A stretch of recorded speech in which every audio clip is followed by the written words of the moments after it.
احد کی جنگ مسلم قریش جنگ کے دوران ابتدائی مسلمانوں اور قریش کے درمیان ایک اہم مصروفیت تھی۔ یہ جنگ مدینہ کے قریب احد پہاڑ کے شمال میں ایک وادی میں ہوئی۔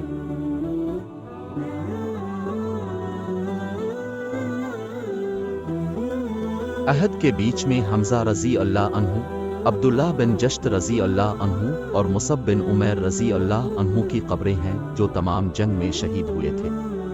عہد کے باقی شہداء اسی دیوار کے پیچھے مدفون ہیں۔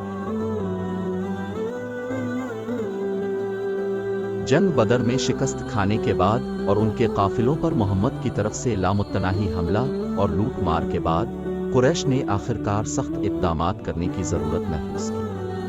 پھر ان کا سردار ابو سفیان 3000 فوج کے ساتھ مدینہ کی طرف روانہ ہوا تاکہ محمد صلی اللہ علیہ وسلم کا مقابلہ کرے۔ لڑائی کے ابتدائی مرحلے میں مسلمانوں کو پہل کرتے ہوئے دیکھا گیا۔ قریش کے ہراول دستے نے لڑکھڑانا شروع کر دیا اور پیچھے ہٹنا شروع کر دیا، جس سے ان کے کیمپ کمزور ہو گئے۔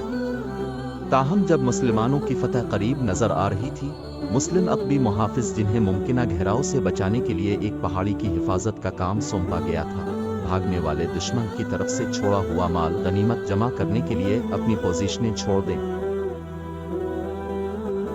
واقعات کے اس موڑ کا فائدہ قریش کے جنرل خالد بن الولید نے اٹھایا، جس نے غیر دفاعی عقب میں گھڑ سوار دستے کی ایک جرأت مندانہ حملہ شروع کی اور مسلمانوں کو گھیرے میں لے لیا۔ اس طرح جنگ کا رخ موڑ گیا۔ اس جنگ کو مسلمانوں کے لیے ایک اہم دھچکا اور قریش کے لیے ایک معمولی فتح کے طور پر دیکھا گیا، کیونکہ وہ خندق کی جنگ میں اس سے بھی بڑی طاقت کے ساتھ واپس آئیں گے۔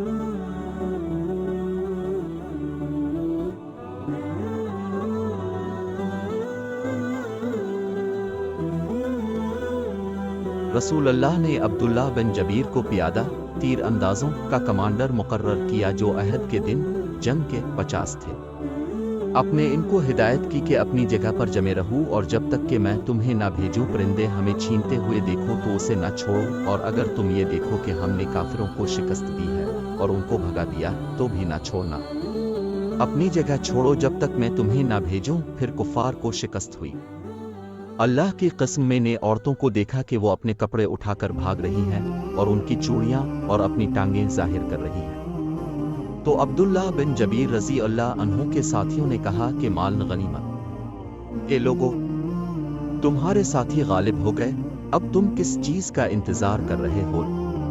عبداللہ بن جبیر رضی اللہ عنہ نے کہا، کیا تم بھول گئے ہو کہ رسول اللہ علیہ وسلم نے تم سے کیا کہا تھا؟ انہوں نے جواب دیا، اللہ کی قسم، ہم لوگوں یعنی دشمنوں کے پاس جائیں گے اور مال غنیمت میں سے اپنا حصہ جمع کریں گے۔ لیکن جب وہ ان کے پاس گئے تو شکست کھا کر واپس پلٹنے پر مجبور ہو گئے۔ اس وقت ان کے عقب میں رسول اللہ انہیں واپس بلا رہے تھے۔ رسول اللہ کے ساتھ صرف 12 آدمی رہ گئے اور کفار نے ہم میں سے 70 آدمیوں کو شہید کیا۔